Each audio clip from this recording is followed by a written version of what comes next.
I'd like to tell you about the strangest secret in the world. Not long ago, Albert Schweitzer, the great doctor and Nobel Prize winner, was being interviewed in London, and a reporter asked him, "Doctor, what's wrong with men today?"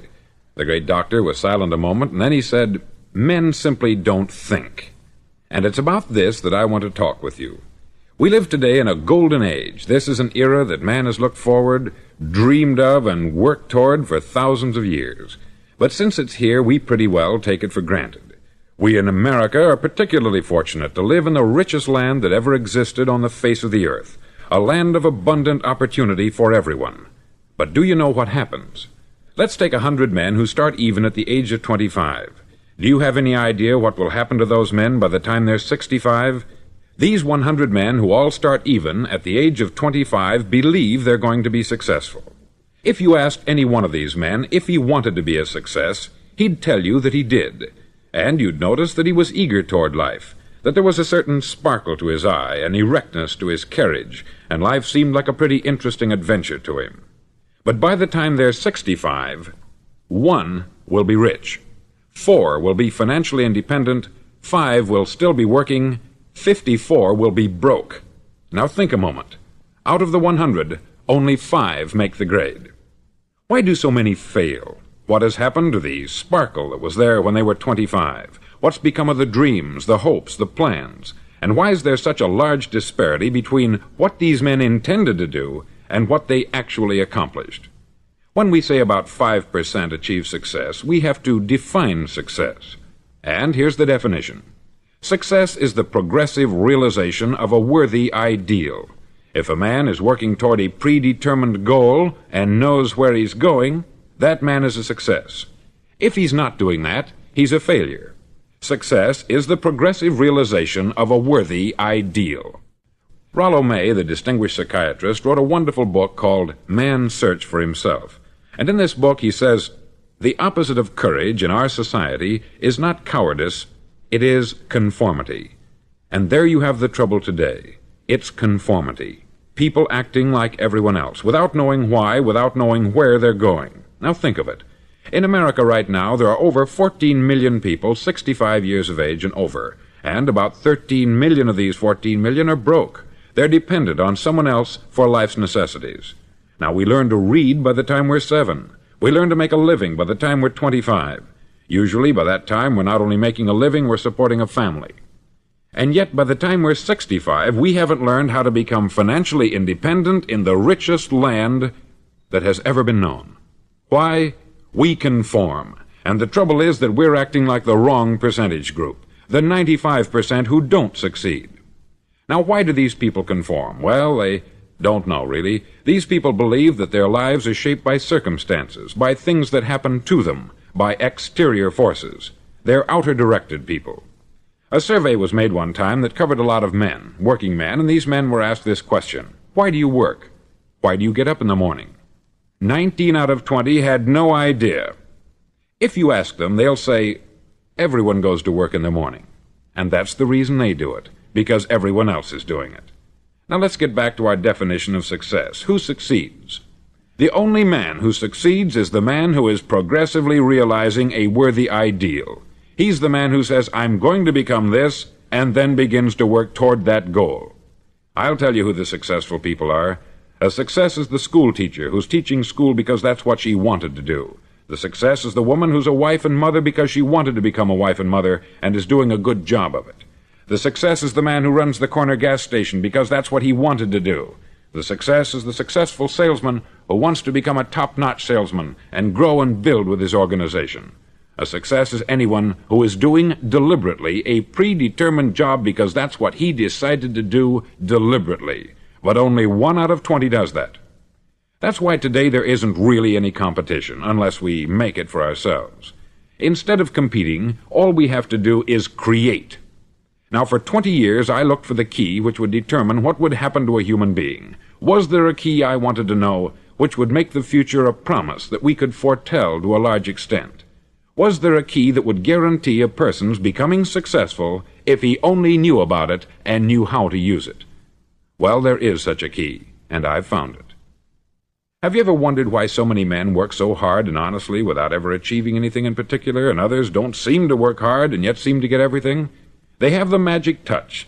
You've heard them say that about someone. Everything he touches turns to gold. And have you ever noticed that a man who becomes successful tends to continue to become successful, and on the other hand, have you noticed how a man who is a failure tends to continue to fail? It's because of goals. Some of us have them, some don't. People with goals succeed because they know where they're going. Now think of a ship leaving a harbor, and think of it with the complete voyage mapped out and planned.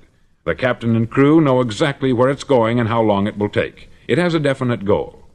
9,999 times out of 10,000 it will get to where it started out to get.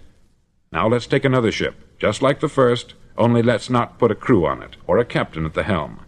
Let's give it no aiming point, no goal, no destination. We just start the engines and let it go. I think you'll agree with me that if it gets out of the harbor at all, it will either sink or wind up on some deserted beach a derelict. It can't go any place because it has no destination and no guidance. It's the same with a human being. Take the salesman, for example. There is no other person in the world today with the future of a good salesman. Selling is the world's highest paid profession, if we're good at it and if we know where we're going.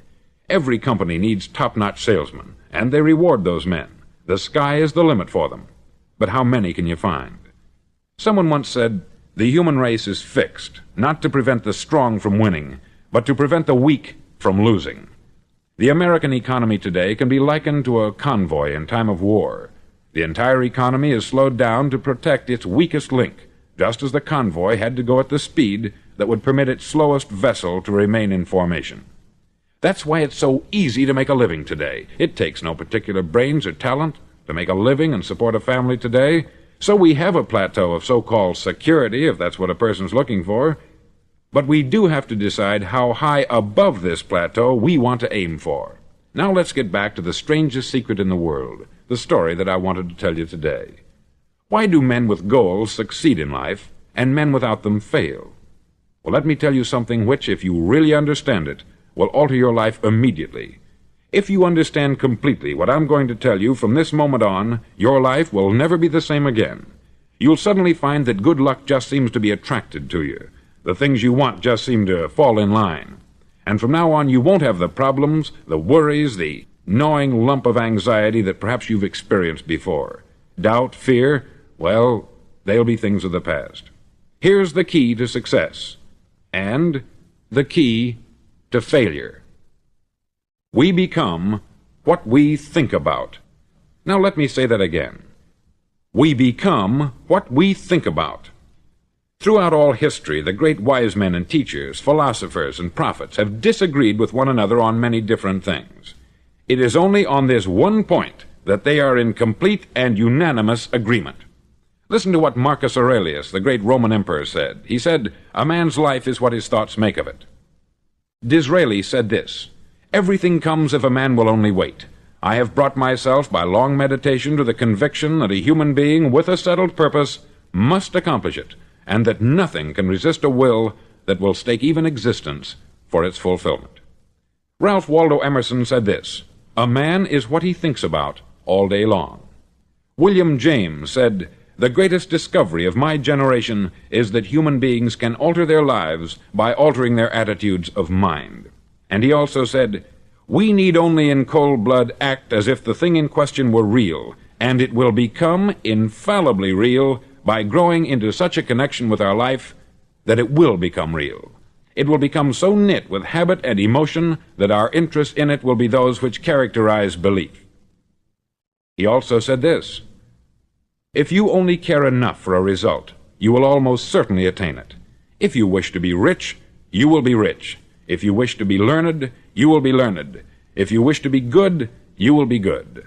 Only you must then really wish these things, and wish them exclusively, and not wish at the same time 100 other incompatible things just as strongly."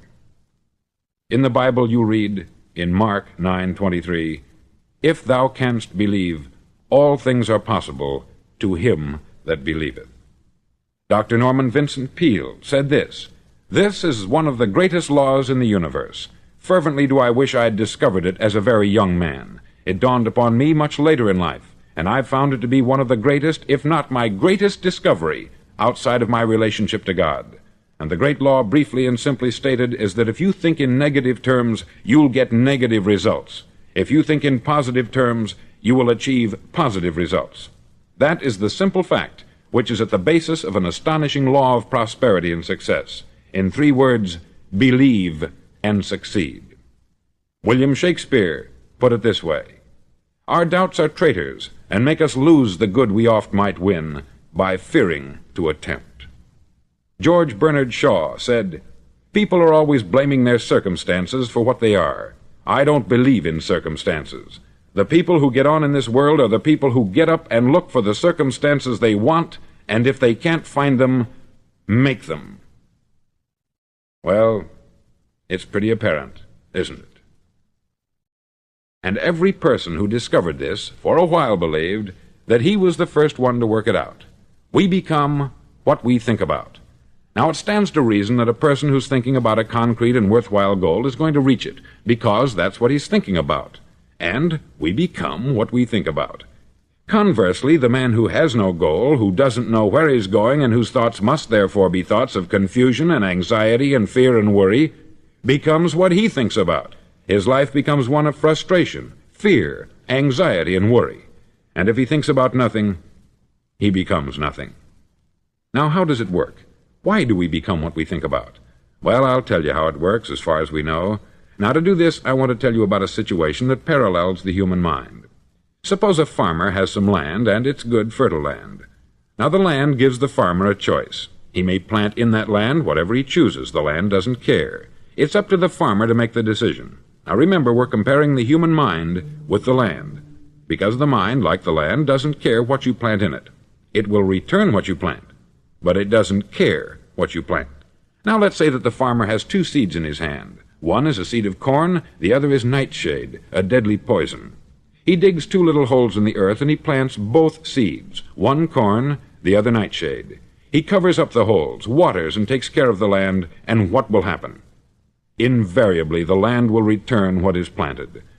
As it's written in the Bible, "As ye sow, so shall ye reap." Remember, the land doesn't care. It will return poison in just as wonderful abundance as it will corn. So up come the 2 plants, one corn, one poison. Now, the human mind is far more fertile, far more incredible and mysterious than the land, but it works the same way. It doesn't care what we plant. Success, failure. A concrete, worthwhile goal, or confusion, misunderstanding, fear, anxiety, and so on. But what we plant, it will return to us. You see, the human mind is the last great unexplored continent on the earth. It contains riches beyond our wildest dreams. It will return anything we want to plant. Now, you might say, well, if that's true, why don't people use their minds more? Well, I think they've figured out an answer to that, too. Our mind comes as standard equipment at birth. It's free, and things that are given to us for nothing we place little value on. Things that we pay money for, we value. The paradox is that exactly the reverse is true. Everything that's really worthwhile in life came to us free. Our mind, our soul, our body, our hopes, our dreams, our ambitions, our intelligence, our love of family and children and friends. All these priceless possessions are free, but the things that cost us money are actually very cheap and can be replaced at any time. A good man can be completely wiped out and make another fortune. He can do that several times. Even if our home burns down, we can rebuild it, but the things we got for nothing, we can never replace. The human mind isn't used merely because we take it for granted. Familiarity breeds contempt. It can do any kind of job we assign to it, but generally speaking, we use it for little jobs instead of big, important ones. Universities have proved that most of us are operating on about 10% of our abilities. Decide now, what is it you want? Plant your goal in your mind. It's the most important decision you'll ever make in your entire life. Do you want to be an outstanding salesman, a better worker at your particular job? Do you want to go places in your company, in your community? All you've got to do is plant that seed in your mind. Care for it. Work steadily toward your goal, and it will become a reality. It not only will, there's no way that it cannot. You see, that is a law, like the laws of Sir Isaac Newton, the laws of gravity. If you get on top of a building and jump off, you'll always go down. You'll never go up. And it's the same with all the other laws of nature. They always work. They're inflexible. Think about your goal in a relaxed, positive way. Picture yourself in your mind's eye as having already achieved this goal. See yourself doing the things you will be doing when you've reached your goal. Ours has been called the phenobarbital age, the age of ulcers and nervous breakdowns. At a time when medical research has raised us to a new plateau of good health and longevity, far too many of us worry ourselves into an early grave trying to cope with things in our own little personal ways, without learning a few great laws that will take care of everything for us.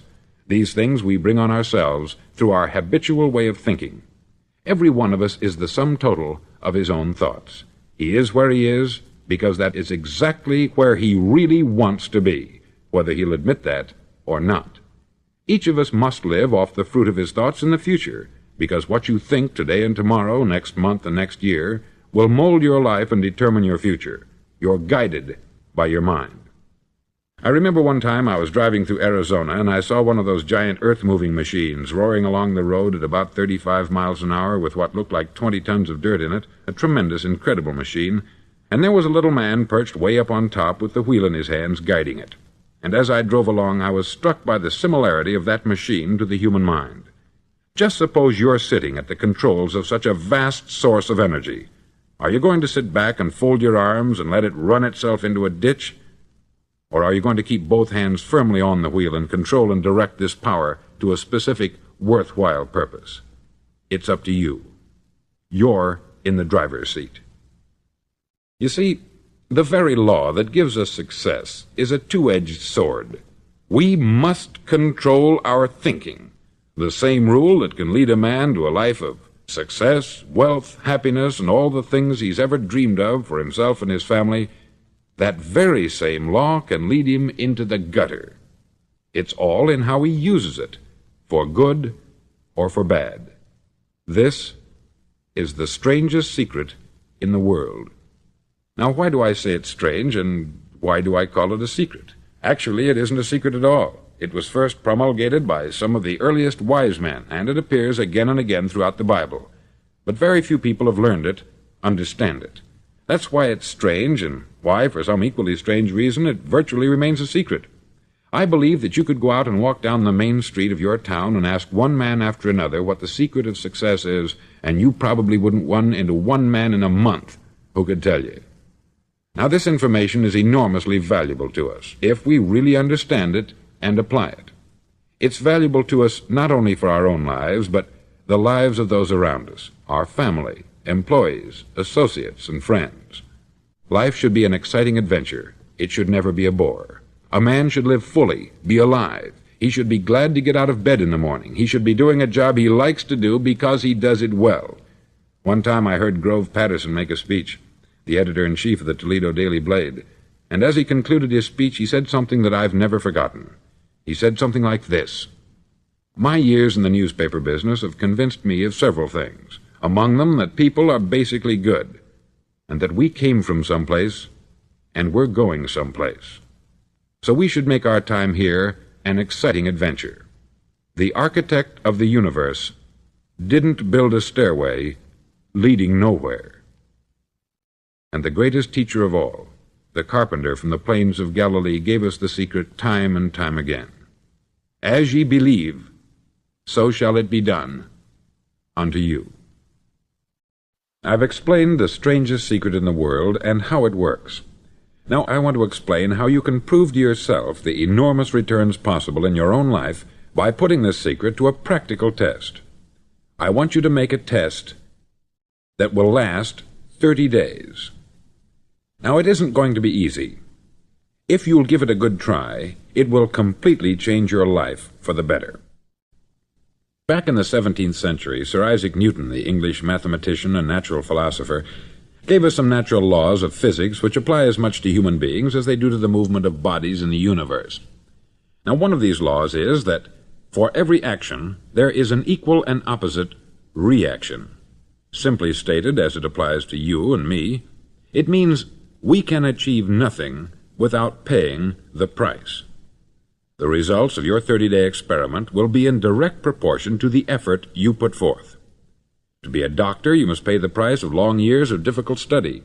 to be successful in selling, and remember that each of us succeeds to the extent of his ability to sell, selling our families on our ideas, selling education in schools, selling our children on the advantages of living the good and honest life, selling our associates and employees on the importance of being exceptional people, to, of course, the profession of selling itself.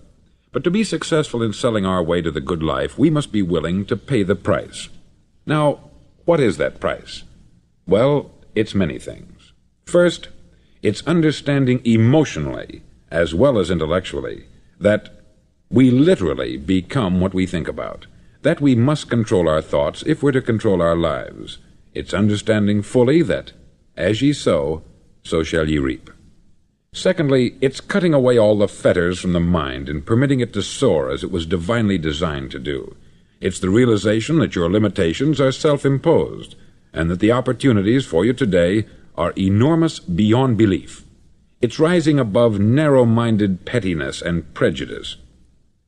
Thirdly, to use all your courage to force yourself to think positively on your own problem, to set a definite and clearly defined goal for yourself, to let your marvelous mind think about your goal from all possible angles, to let your imagination speculate freely upon many different possible solutions, to refuse to believe there are any circumstances sufficiently strong to defeat you in the accomplishment of your purpose, to act promptly and decisively when your course is clear, and to keep constantly aware of the fact that you are, at this moment, standing in the middle of your own acre of diamonds, as Russell Conwell used to point out.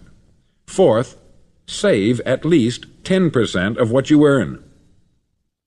It's also remembering that no matter what your present job, it has enormous possibilities if you're willing to pay the price. Now let's just go over the important points in the price each of us must pay to achieve the wonderful life that can be ours. It is, of course, worth any price. 1. You will become what you think about. 2. Remember the word imagination. Let your mind soar. 3. Courage. Concentrate on your goal every day. 4. Save 10% of what you earn. And action. Ideas are worthless unless we act on them. Now I'll try to outline the 30-day test I want you to make. Now keep in mind that you have nothing to lose by making this test, and everything you could possibly want to gain. There are two things that may be said of everyone. Each of us wants something, and each of us is afraid of something. I want you to write on a card what it is you want more than anything else. It may be more money. Perhaps you'd like to double your income or make a specific amount of money. It may be a beautiful home. It may be success at your job. It may be a particular position in life. It could be a more harmonious family. Each of us wants something. Write down on your card specifically what it is that you want. Make sure it's a single goal and clearly defined. You needn't show it to anyone, but carry it with you so that you can look at it several times a day. Think about it in a cheerful, relaxed, positive way each morning when you get up, and immediately you have something to work for, something to get out of bed for, something to live for. Look at it every chance you get during the day and just before going to bed at night. As you look at it, remember that you must become what you think about, and since you're thinking about your goal, you realize that soon it will be yours. In fact, it's yours really the moment you write it down and begin to think about it. Look at the abundance all around you as you go about your daily business. You have as much right to this abundance as any other living creature. It's yours for the asking. Now we come to the difficult part. Difficult because it means the formation of what is probably a brand new habit, and new habits are not easily formed. Once formed, however, it'll follow you for the rest of your life. Stop thinking about what it is you fear. Each time a fearful or negative thought comes into your consciousness, replace it with a mental picture of your positive and worthwhile goal. There will come times when you will feel like giving up. It's easier for a human being to think negatively than positively. That's why only 5% is successful. You must begin now to place yourself in that group. For 30 days you must take control of your mind. It will think only about what you permit it to think. Each day for this 30-day test, do more than you have to do. In addition to maintaining a cheerful, positive outlook, give of yourself more than you've ever done before. Do this knowing that your returns in life must be in direct proportion to what you give. The moment you decide on a goal to work toward, you're immediately a successful person. You're then in that rare and successful category of people who know where they're going. Out of every 100 people, you belong to the top 5. Don't concern yourself too much with how you're going to achieve your goal. Leave that completely to a power greater than yourself. All you have to do is know where you're going. The answers will come to you of their own accord. Remember these words from the Sermon on the Mount, and remember them well. Keep them constantly before you this month of your test. Ask, and it shall be given you. Seek, and ye shall find. Knock, and it shall be opened unto you. For every one that asketh receiveth, and he that seeketh findeth, and to him that knocketh it shall be opened. It's as marvelous and as simple as that. In fact, it's so simple that in our seemingly complicated world it's difficult for an adult to understand that all he needs is a purpose and faith.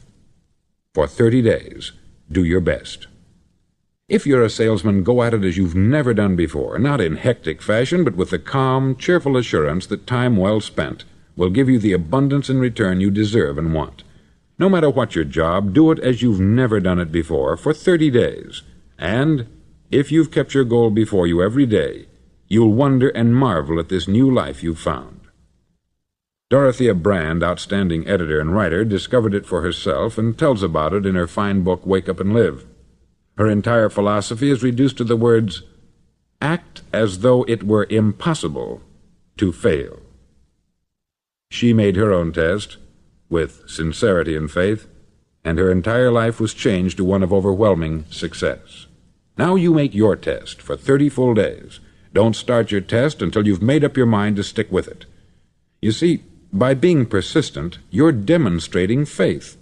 Persistence is simply another word for faith. If you didn't have faith, you would never persist.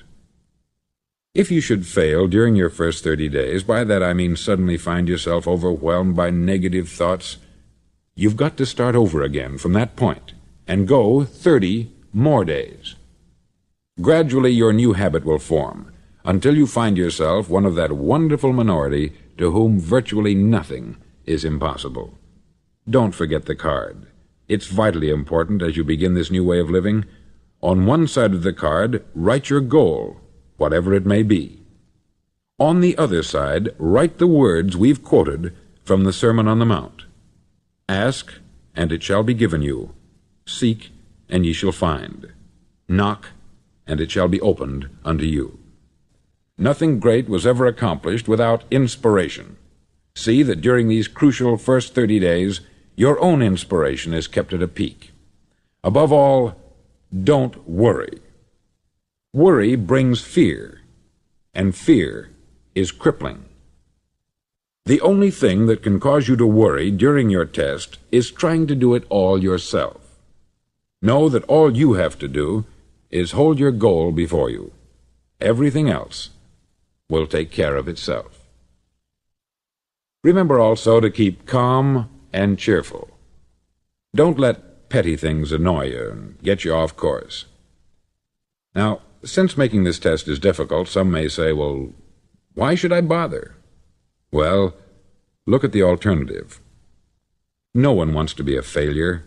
No one really wants to be a mediocre individual. No one wants a life constantly filled with worry, fear, and frustration. Therefore, remember that you must reap that which you sow. If you sow negative thoughts, your life will be filled with negative things. If you sow positive thoughts, your life will be cheerful, successful, and positive. Now, gradually, you will have a tendency to forget what you've heard on this record. Play it often. Keep reminding yourself of what you must do to form this new habit. Gather your whole family about and listen to what's been said here at regular intervals. You know, most men will tell you that they want to make money without understanding the law. The only people who make money work in the mint. The rest of us must earn money. This is what causes those who keep looking for something for nothing or a free ride to fail in life. The only way to earn money is by providing people with services or products which are needed and useful. We exchange our product or service for the other man's money. Therefore, the law is that our financial return will be in direct proportion to our service. Success is not the result of making money. Making money is the result of success, and success is in direct proportion to our service. Most people have this law backwards. They believe that you're successful if you earn a lot of money. The truth is that you can only earn money after you're successful.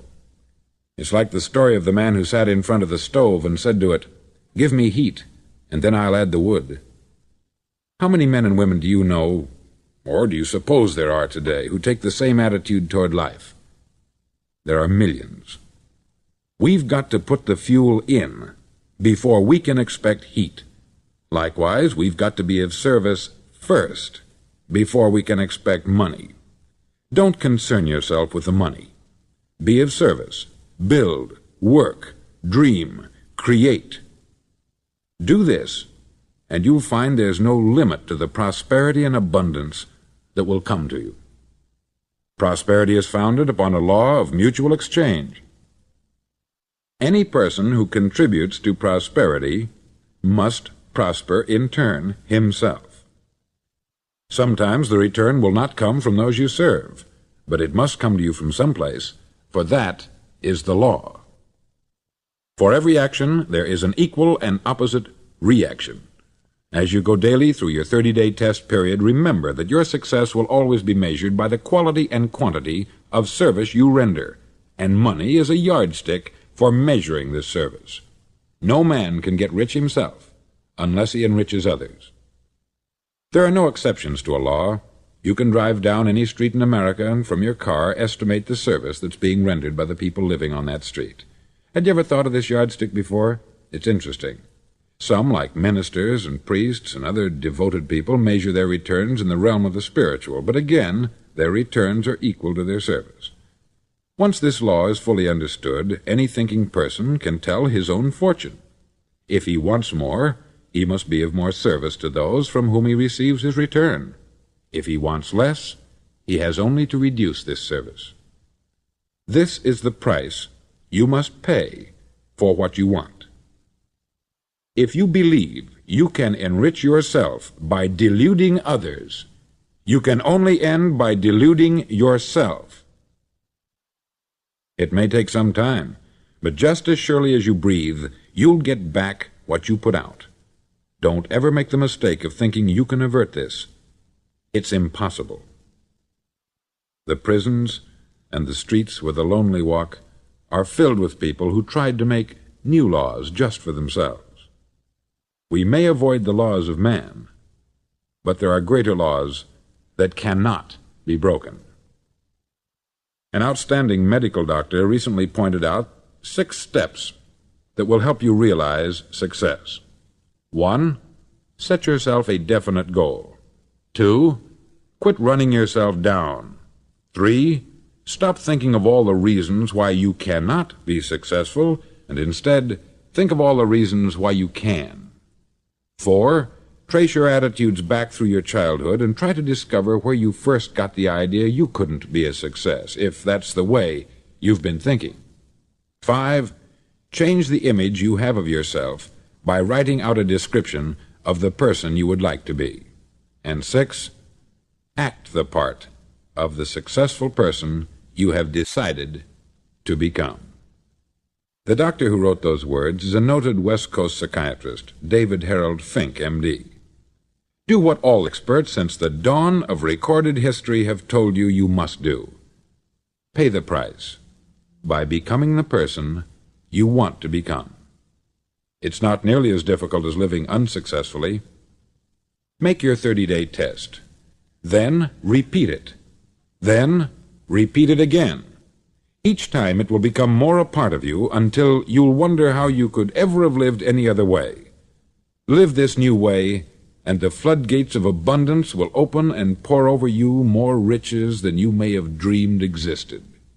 Money? Yes, lots of it. But what's more important, you'll have peace.